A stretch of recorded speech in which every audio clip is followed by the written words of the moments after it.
Shalom chez vous, shalom cher prophète, shalom serviteur de Dieu, shalom à toutes les prophétesses du monde entier partout où vous êtes, shalom à vous enfants de Dieu, filles et fils du Seigneur, amis et collègues chers prophètes, copines, amis, nous tous qui servons notre Dieu, qui sommes dans l'œuvre du Seigneur. Que Dieu vous bénisse. Nous sommes dans notre rendez-vous habituel de tous les jeudis et tous les dimanches à 10h30. C'est le temps universel, quelle que soit l'heure que tu reçois ces messages. Que Dieu te bénisse. Nous sommes, comme vous l'avez bien remarqué sur votre petit écran, dans le cadre de notre école de prophètes. Aujourd'hui, nous sommes jeudi. Je vous reviens forcément par rapport à la suite de notre échange dernier que nous avons eu ensemble à ce qui concerne notre grand thème qui est simplement retour à la prophétie. Eh ben, aujourd'hui encore, je reviens pour aborder notre quatrième chapitre. Si vous avez raté les autres chapitres, retrouvez ça sur YouTube, dans ma page officielle, Prophète Jérémie Tshilombangoy officielle. Tu vas retrouver les précédents enseignements et ça te fera du bien et Dieu va t'en bénir davantage pour la gloire de Dieu. Que vous donne sa paix. Vous pouvez nous joindre sur Gospel TV ou bien Jérémie Tshilomba TV. Le deux fonctionne et vous pouvez nous joindre pour suivre les précédents enseignements pour la gloire de Dieu. Nous avons un grand thème qu'on a développé et nous l'avons expliqué déjà dans nos précédentes éditions. Nous étions en train de parler sur le retour à la prophétie et ces retours, nous l'avons dit, est très nécessaire pour que nous puissions retourner à la vraie prophétie, à la prophétie authentique, la prophétie selon les saintes écritures, la prophétie qui explique réellement la volonté parfaite de notre Seigneur. Aujourd'hui, nous sommes dans notre quatrième chapitre et nous l'avons introduit lorsque nous étions en train de parler de la conversion des prophètes. C'est là où nous avons fait la définition des concepts. Nous ne pouvons pas retourner à la prophétie si nous ne connaissons pas qu'est-ce qu'est la prophétie et nous l'avons expliqué en guise de rappel. Nous l'avons dit que la prophétie vient du grec chrétien qui dit tout simplement pro qui signifie avant et prophétie et ephésia qui signifie dire, donc pro signifie avant ou devant. Et nous avons dit qu'une prophétie, c'est ce qui s'est dit en avance, donc ce qui est prédit. Cette prédiction, cette manière de prédire en avance constitue une prophétie. Et nous avons dit, lorsque quelque chose qui est déjà passé, vous vous revenez pour parler en retard, votre message n'a plus toutes ses valeurs prophétiques. Donc ça cesse d'être une prophétie. En effet, nous devons nous bien convenir, nous en tant que prophètes, nous qui sommes appelés à servir Dieu, et surtout nous aussi qui sommes consommateurs de la prophétie, parce que mon message concerne aussi tout ce qui suit les prophètes, et surtout tout ce qui écoute le message des prophètes, tout ce qui est consommateur de la prophétie, vous êtes concernés dans mon message, et je m'en vais vous demander à ce que vous puissiez prendre vos blocs-notes, vos Bibles, afin que nous puissions décoller ensemble dans notre quatrième chapitre. Bienvenue avec nous dans notre école de prophètes. Merci déjà pour beaucoup des hauts cadres, des chefs de groupe qui ont relayé suffisamment nos messages, qui continuent à diffuser aux autres. Que Dieu vous bénisse énormément, que Dieu vous bénisse aussi vos groupes Facebook et aussi les grands réseaux, des grandes télévisions, des chaînes YouTube. Que Dieu vous bénisse, vous êtes nombreux, je suis très touché, très fortifié aussi de voir comment vous êtes en train de diffuser et de partager ce message. Merci aussi à toutes les filles et fils du gospel prophétique, à tous mes amis, copains, serviteurs de Dieu. J'ai vu comment vous avez pu diffuser et aussi partager cette vidéo. Merci pour tous ceux qui prennent la décision maintenant de partager aussi aux autres. Que mon Dieu t'en bénisse énormément pour la gloire de Dieu. Nous sommes dans le cadre de notre convention des prophètes. Nous avons défini ce que c'est la prophétie. Aujourd'hui, je vais à ce que nous puissions faire juste un petit aperçu à ce qui concerne le prophète. Qui peut-on appeler prophète? Qui est réellement prophète? C'est le point que nous voulons aborder ensemble. Et je crois les grandes lignes vont suivre après pour la gloire du Seigneur. Qui est un prophète? Est-ce que chacun peut prendre sa Bible maintenant? Nous allons lire un passage rapidement et nous pourrons arriver à conclure par rapport à ce que Dieu nous dit. Je vous recommande le livre de Romains chapitre 12, verset 6. Nous allons lire au nom de Jésus. Je dis Romains 12, verset 6. Romains chapitre 12, verset 6. Nous lisons au nom de Jésus. Puisque nous avons des dons différents, selon la grâce qui nous a été accordée, que celui qui a les dons des prophéties l'exerce selon l'analogie de la loi. Ça, c'est les Écritures. Nous sommes encore dans 1 Pierre chapitre 1 verset 10. Ce sont les passages très importants. Je commence par ça et vous comprendrez les sens de ces passages à la fin de ces messages. 1 Pierre 1 verset 10. La Bible dit, les prophètes qui ont prophétisé touchant la grâce qui vous était réservée ont fait de ces sujets, de ces salis, l'objet de leur recherche et leur investigation. Je dis 1 Pierre 1, verset 10, et rapidement, si tu peux souffrir avec moi pour retrouver encore ta Bible dans Ésaïe chapitre 20, le verset 3 tout simplement. Ésaïe chapitre 20, verset 3. Et l'Éternel dit, de même que mon serviteur Ésaïe marche nu et déchaussé, ce qui sera dans 3 ans un signe et un présage pour l'Égypte et pour l'Éthiopie. Ésaïe 3, Ésaïe 20, le verset 3. Et on va aller aussi rapidement dans 1 Samuel chapitre 2, verset 27. Je vais lire encore rapidement. Un homme de Dieu vint auprès d'Élie et lui dit, ainsi parle l'Éternel, ne suis-je pas révélé à la maison de ton père lorsque tu es en Égypte, dans la maison de Pharaon? 1 Samuel 2, verset 27. On va prier pour cette parole qui sera livrée en ces moments précis pour la gloire du Seigneur.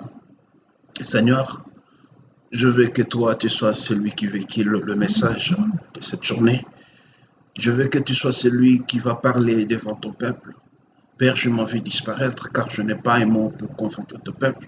Mais toi, tu as encore l'énergie et tu as les mots qu'il faut afin que chacun soit touché et affecté dans ces messages. Que tout celui qui servait Dieu et qui écoute, qui reçoit cette vidéo, qu'il y ait une augmentation des grâces, une augmentation de l'onction prophétique en lui pour la gloire du Seigneur. Que Dieu vous bénisse tous et on acclame pour la gloire de notre Dieu. Bien-aimés, nous sommes en train de voir ensemble avec vous ce que c'est un prophète. C'est ça. Parce que est-ce que tout le monde peut être appelé prophète? Est-ce que tout celui qui prophétise est forcément prophète? C'est ce que nous voulons voir ensemble avec vous. Mon frère, ma soeur, nous voulons arriver, parce que nous sommes toujours dans les cadres des conventions des prophètes. C'est ici où nous sommes en train de nous fixer pour identifier réellement qui est prophète, qui ne l'est pas. C'est très nécessaire que nous puissions bien comprendre cela. Mais je m'en vais aller dans cette logique, comme je l'ai annoncé la fois dernière. Je prends l'approche scientifique et on va entrer maintenant dans les Écritures, comme nous l'avons déjà signalé quelques passages ici. Nous allons voir qu'est-ce qui est vraiment un prophète. Comment est prophète? Rentrons d'abord sur ce qui dit la science, parce que la Bible dit, en dehors de notre foi, nous devons ajouter la sagesse et ce qui est la connaissance. Essayons de voir aussi, par rapport à ce que la science dit, par rapport au dictionnaire, par rapport aux analyses étymologiques, et nous arriverons maintenant à bien comprendre ce que c'est réellement un prophète. Nous rentrons ici dans ce texte, nous sommes en train de fouiller maintenant, pour que nous arrivions à détecter maintenant ce que c'est un prophète. Parce que là, il y a beaucoup de confusion aussi. Hein. Ces confusions, une fois que c'est résolu, nous allons passer à autre chose. Une fois que cette confusion est résolue, nous pourrons bénir maintenant le nom de Jésus parce qu'on va découler, il y a des matières beaucoup plus fortes que nous devons échanger avec vous et c'est très nécessaire.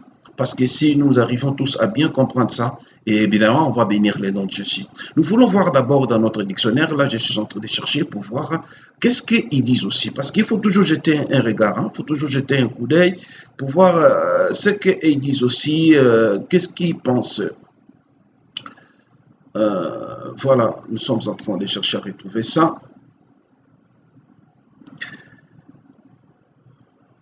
Voilà.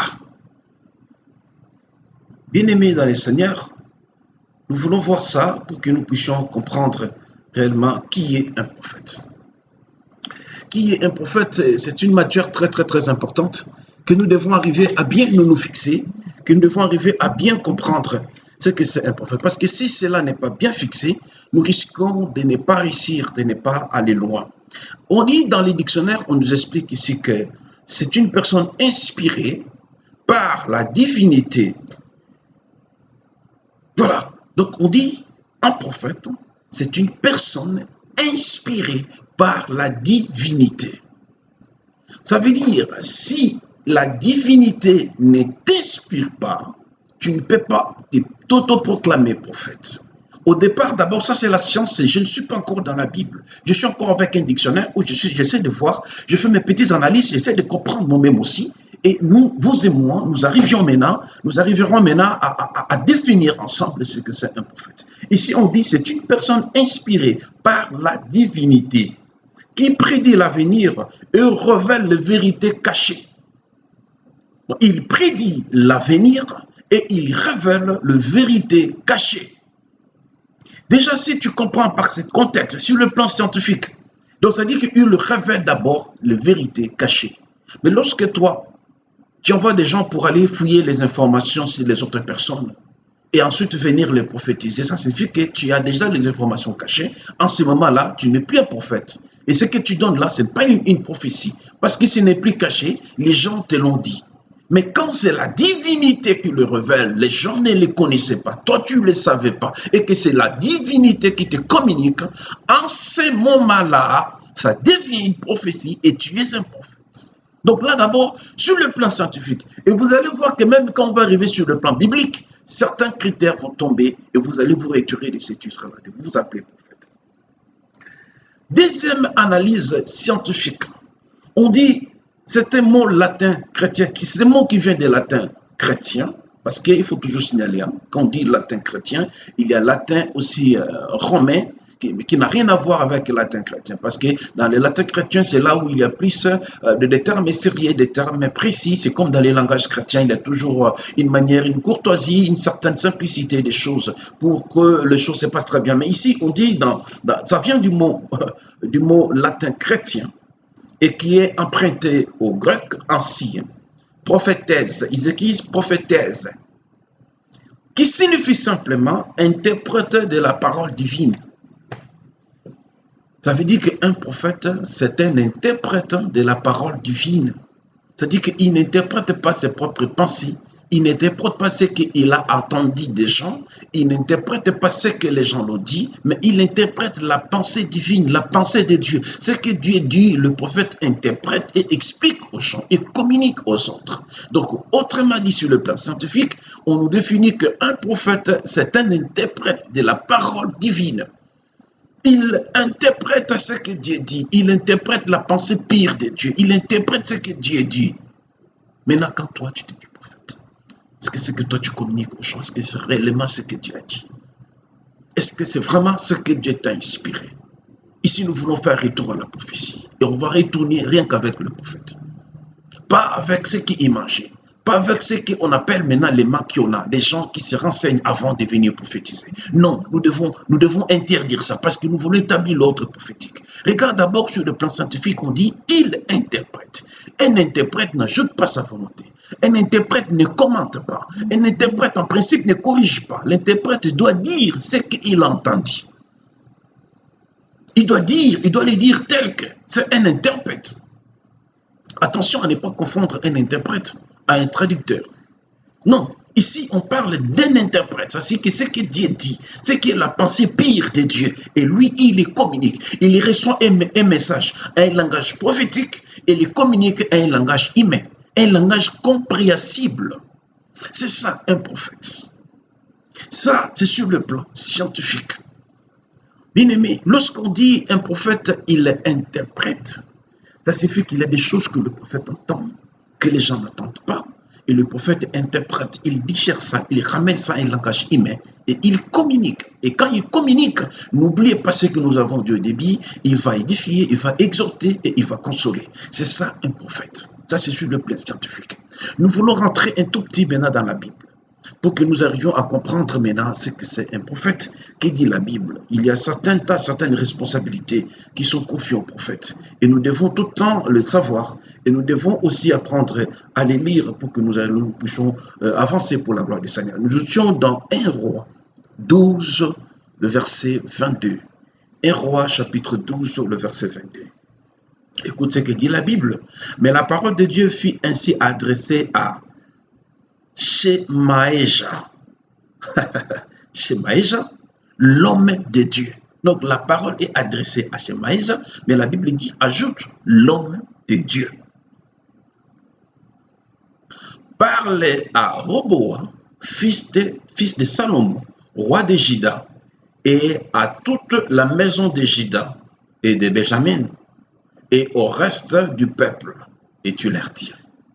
Donc ici, on est en train de parler à un prophète dans la Bible, Shemaïsa, mais on le définit d'abord comme étant homme de Dieu. Si tu es prophète, retiens aujourd'hui, tu es homme de Dieu.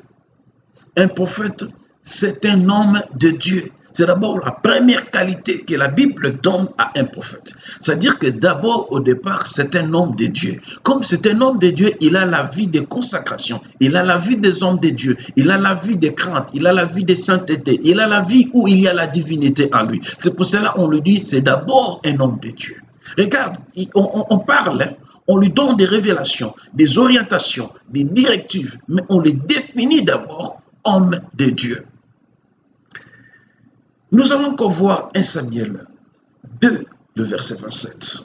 1 Samuel 2, le verset 27. Vous allez voir que la Bible donne d'abord la qualité de l'homme de Dieu à un prophète. Ça veut dire que ce n'est pas tout le monde qui peut venir s'appeler oh, homme de Dieu, mais le prophète, on les identifie d'abord comme étant un homme de Dieu.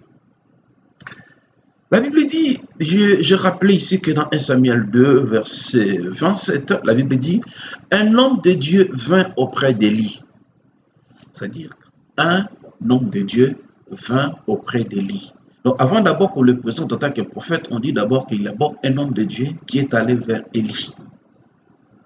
Et il lui dit, ainsi parle l'Éternel, ne me suis-je pas révélé à la maison de ton père lorsqu'ils étaient en Égypte, dans la maison de Pharaon, lorsque Élie était en train de mettre en doute tout ce que Dieu lui avait dit, Dieu a suscité un autre prophète. Mais la Bible présente d'abord que c'est un homme de Dieu, et ensuite il prophétise, ensuite il donne le message. Donc un prophète, retenons-le aujourd'hui d'abord, c'est un homme de Dieu. Lorsque vous recevez un prophète chez vous, retenez d'abord que vous recevez un homme de Dieu. Lorsque un prophète est en contact avec vous, sachez que vous êtes en contact avec un homme de Dieu.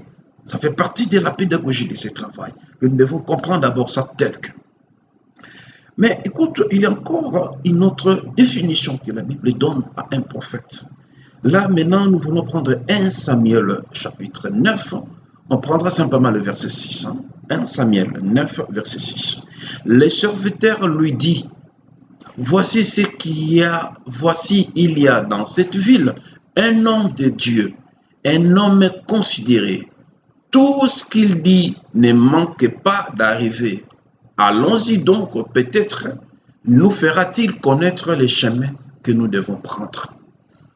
Là maintenant, on donne une qualité pour un homme de Dieu. On dit d'abord, donc le serviteur lui dit, voici dans cette ville un homme de Dieu. D'abord on dit un homme de Dieu, on dit un homme considéré. Un homme considéré. Et tout ce qu'il dit ne manque pas d'arriver. Frère, prophète, prophétesse, fais-toi examiner avec tout ce que tu as dit aux gens. Est-ce qu'il arrive des fois que tu reçois le feedback des gens que tu prophétises? Est-ce que les gens te reviennent pour dire que papa, ce que tu avais dit, ça s'est réalisé? Maman, ce que tu avais prophétisé, je vis cela s'est réalisé. On dit tout ce qu'il dit ne manque pas de se réaliser. Il est nécessaire que nous soyons réellement inspirés parce qu'ici on présente que c'est un homme de Dieu, voyez, un serviteur de Dieu et puis un homme de Dieu. Il y a des choses différentes. Un serviteur de Dieu, c'est quelqu'un qui est au service de Dieu, qui n'est pas au service de son ventre, ni au service de sa famille, ni au service de ses relations, mais au service, ni de l'Église, mais au service de Dieu d'abord. Un homme de Dieu, c'est juste un instrument que Dieu se sert pour définir sa volonté, pour exprimer, pour extérioriser sa pensée, pour extérioriser ce que lui pense, ce que lui tient à dire. C'est ça d'abord, c'est que la Bible est en train maintenant de nous expliquer, c'est que c'est un prophète. Mais quand tu dis des choses et que tu constates que cela n'arrive pas, questionne-toi. D'où tu tires cette source? D'où tu tires ces messages? Est-ce que c'est réellement Dieu qui te le dit ou c'est toi-même qui te dit toi-même? Aujourd'hui, posons-nous cette question parce qu'un prophète, la Bible est en train de nous donner petit à petit d'abord un homme de Dieu. Et nous sommes en train de voir que c'est un serviteur. Alors, lorsqu'on dit un serviteur, ça signifie que le prophète, nous ne pouvons pas être des orgueillés. Nous ne sommes des serviteurs. Des serviteurs, nous sommes des esclaves. Nous sommes, comme on dit en lingala, nous sommes des gens que Dieu peut utiliser à tout moment. Dieu peut te prendre pour te faire promener toute la ville pour aller donner un message. Dieu peut te prendre pour aller n'importe où. Donc nous sommes au service de Dieu. Nous sommes commandés par Dieu. Et Dieu nous utilise comme il le veut, pas comme nous voulons. Chaque fois que nous cherchons à faire comme nous voulons, nous allons échouer.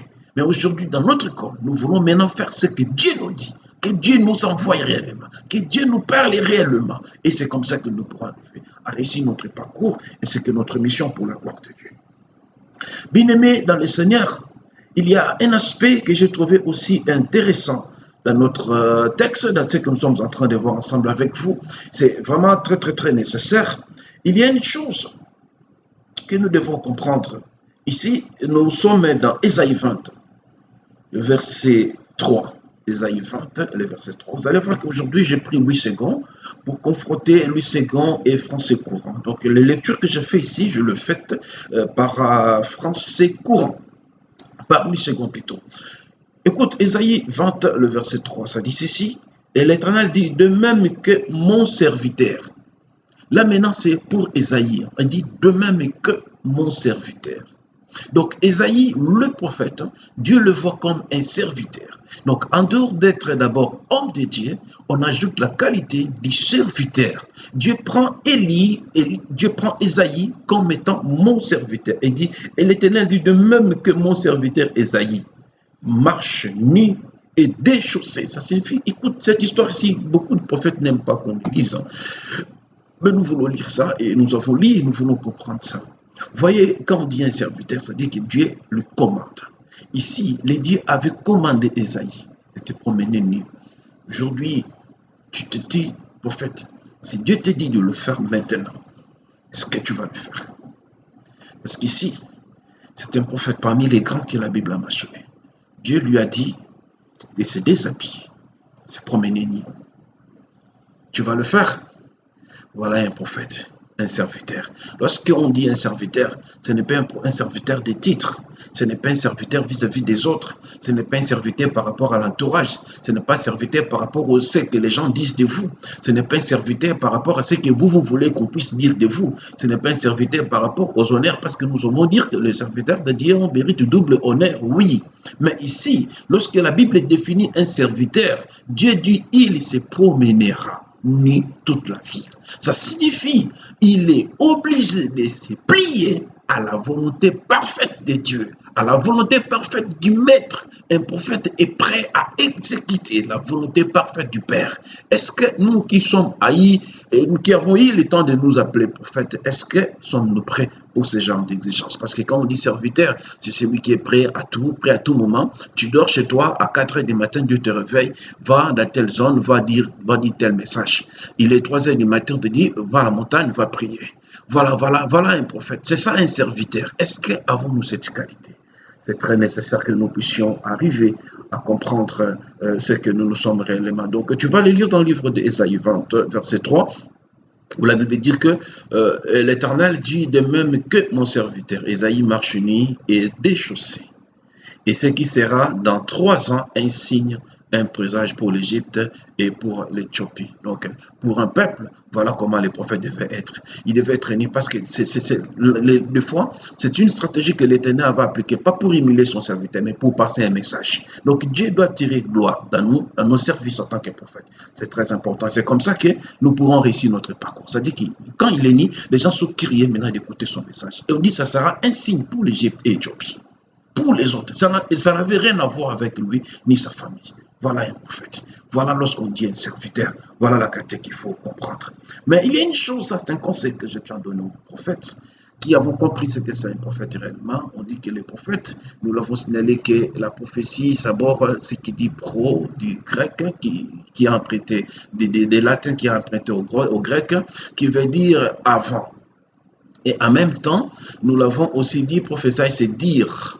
Maintenant, un prophète, comme nous l'avons dit maintenant en deuxième définition que j'ai expliqué ici, nous avons dit que le pro, ça signifie toujours avant, et thèse, ça signifie donc l'homme qui communique, donc l'homme qui dit avant, qui dit en avance. Ça signifie qu'un prophète, il précède les événements.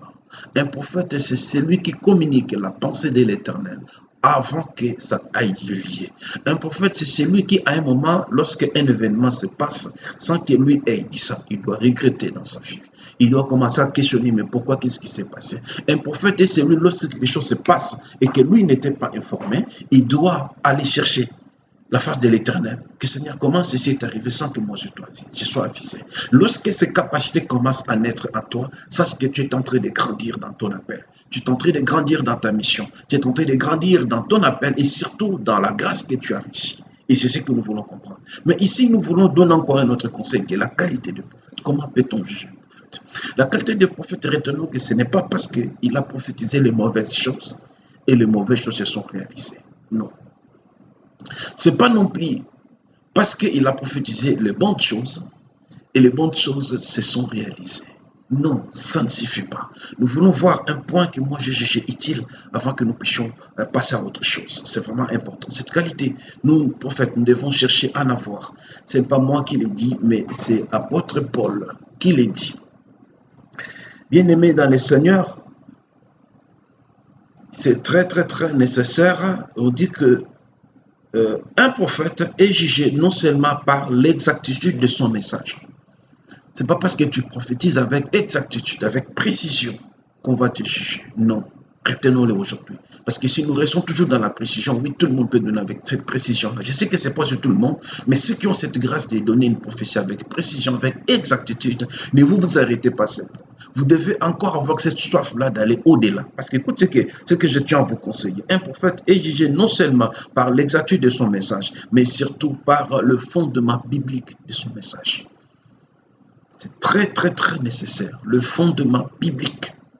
Lorsque un prophète prophétise, il doit y avoir une base biblique.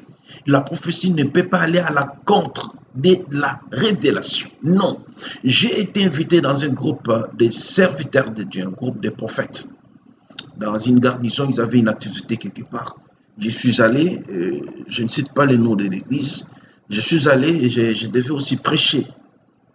Mais j'ai trouvé avant le culte, il y a un mot d'autre qui est donné dans cette école de prophètes, où chacun devait commencer à s'embrasser, donc il devait commencer à s'embrasser. Quoi disant quoi? Avant hier, un jour avant moi, un prophète est passé.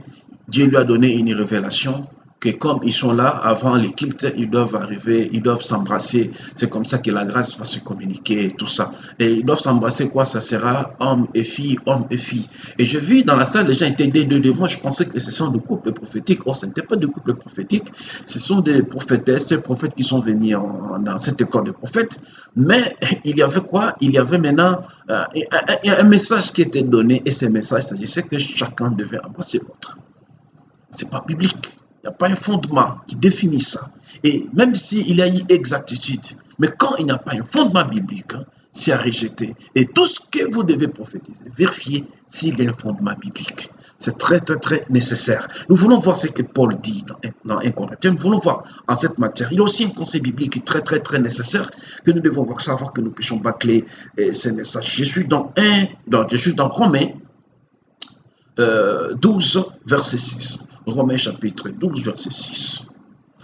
Puisque nous avons des dons différents, selon la grâce qui nous a été accordée. Excusez-moi. Il dit, puisque nous avons des dons différents, selon la grâce qui nous a été accordée. Que celui qui a les dons de prophétie l'exerce selon l'analogie de la foi. Donc, c'est d'abord un conseil très nécessaire que nous devons voir. Donc, prophétiser selon l'analogie de la foi. Prophétiser selon la foi. Prophétiser des choses qui nous suscitent d'avoir la foi. Prophétiser des choses qui ne s'opposent pas à la foi. à notre foi chrétienne. Prophétiser des choses qui respectent notre foi. Donc, un prophète, c'est celui qui prophétise des choses qui marchent selon la foi, qui prophétise des choses qui suscitent encore la foi, qui prophétise des choses qui ne s'opposent pas à la foi, qui prophétise des choses qui ne sont pas poison de notre foi chrétienne, qui prophétise des choses qui consolident par contre notre foi. C'est en ces moments-là que nous garderons notre qualité de prophète. C'est Paul qui l'a dit. Prenons maintenant 1 Pierre, chapitre 1, le verset 10. Qu'est-ce que dit la Bible? Les prophètes qui ont prophétisé touchant la grâce qui nous a été réservée ont fait de ces salis l'objet de leur recherche et de leur investigation. Il est important que les prophètes aillent loin, cherchent à approfondir les connaissances, aller faire des investigations pour comprendre ce que Dieu est, être dans des écoles sérieuses où Jésus est élevé, où il y a la crainte de Dieu, où le fondement est biblique, où vous partagez avec la Bible, c'est très nécessaire. Cela nous consolide, cela nous amène encore à réussir pour la gloire de Dieu. Il y a un aspect aussi nécessaire que nous voulons comprendre parce qu'il y a des gens aussi qui arrivent à prophétiser, qui ont réussi ces talents, qui ont réussi ces dons, qui ont réussi beaucoup de faveurs de la part de notre Dieu, mais qui doivent comprendre aujourd'hui ce que nous sommes en train d'échanger ici. Tout nous sommes les prophètes. Qu'est-ce qui a fait qu'aujourd'hui nous avons plusieurs prophètes? Il y a des gens qui ont réussi ce que moi j'appelais en première catégorie une grâce prophétique. Celui qui a réussi une grâce prophétique n'est pas forcément un prophète, mais il peut prophétiser.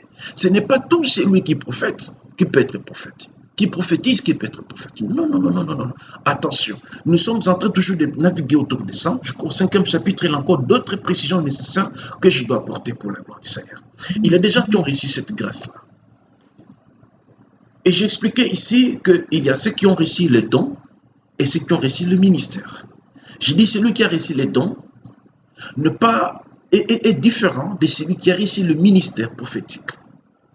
Et nous allons voir ensemble avec vous la différence entre celui qui a reçu les dons de la prophétie et celui qui a le ministère de la prophétie. Ça fera l'objet du 5e chapitre.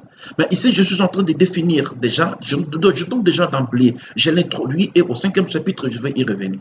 Celui qui a reçu les dons et celui qui a reçu le ministère, ce n'est pas la même chose. Celui qui a les dons est grand, mais celui qui a le ministère est plus grand. C'est comme un professeur de l'humanité et un professeur de l'université. Ils sont tous professeurs. On peut les appeler tous prophètes. Ils n'ont pas la même vocation. Ils n'ont pas la même mission. Ils n'ont pas la même charge. Dans notre 5e chapitre, nous allons les distinguer. Et vous allez voir, et vous saurez maintenant si ce que vous avez, c'est les dons ou c'est le ministère.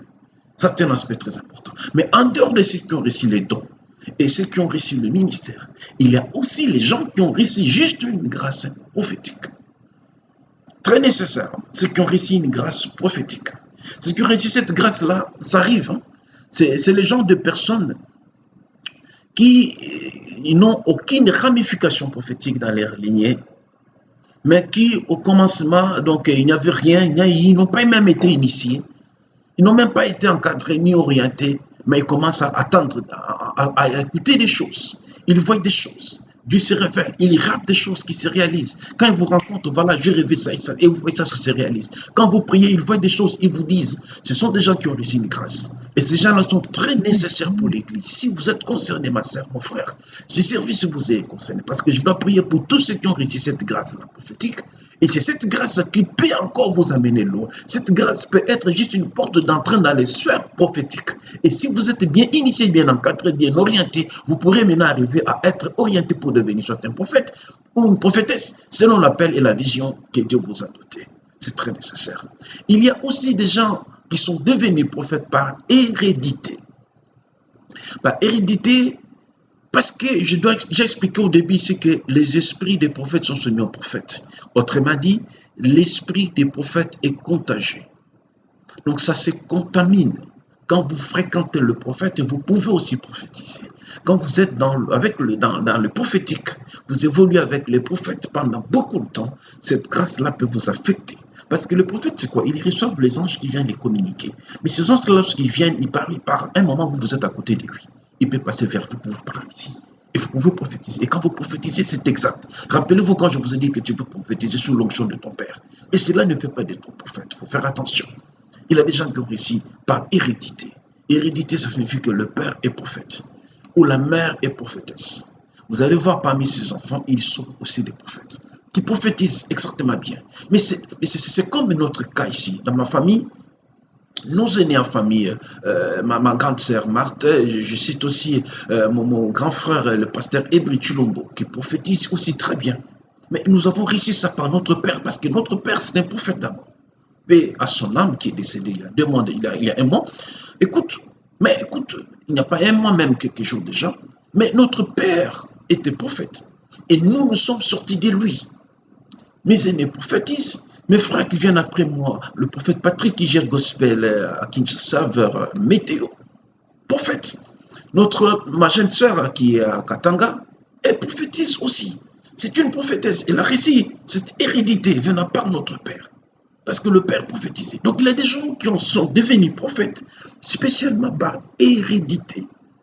Oui, mais ce n'est pas l'hérédité qui fait de vous, qui a fait de nous prophètes. Non, il y a eu des enseignements, il y a eu des encadrements. Nous avons été dans des écoles, nous avons été initiés, on a prié pour nous, on nous a imposé le main, on nous a orientés, on nous a fait tout, pour qu'aujourd'hui nous puissions arriver à parler de la part du Seigneur. Donc, il y a des gens aussi qui se sont retrouvés comme ça. Il y a même ceux qui sont retrouvés prophètes par alliance. C'est-à-dire que l'homme prophétise, il épouse une femme qui ne prophétise pas. Mais au fur et à mesure qu'ils sont ensemble, au fur et à mesure qu'ils sont unis, la femme peut devenir une prophétesse. De la même manière qu'une femme qui prophétise à côté d'un mari qui ne prophétise pas. Au fur et à mesure qu'ils sont ensemble dans leur alliance, ça peut faire que cet homme qui n'était pas prophète avant puisse prophétiser. Mais cela ne te donne pas la qualité d'être un prophète. Nous allons voir ensemble avec vous jusqu'à ce qu'à l'avancement de cette matière pour que nous arrivions à comprendre. Il y a aussi des gens qui sont devenus, qui ont par sémence prophétique. Par sémence prophétique, ça dit que c'est le même cas d'hérédité. Le père est prophète et puis il engendre un enfant qui devient aussi prophète. C'est-à-dire que Dieu a communiqué ces dons-là par une sémence et la sémence engendre un fils qui prophétise. Donc là, ce sont des cas aussi qui arrivent. Il y a des gens qui sont devenus prophètes même par simple imposition des mains. Parce qu'il y a un prophète qui lui a imposé les mains et alors ça a activé.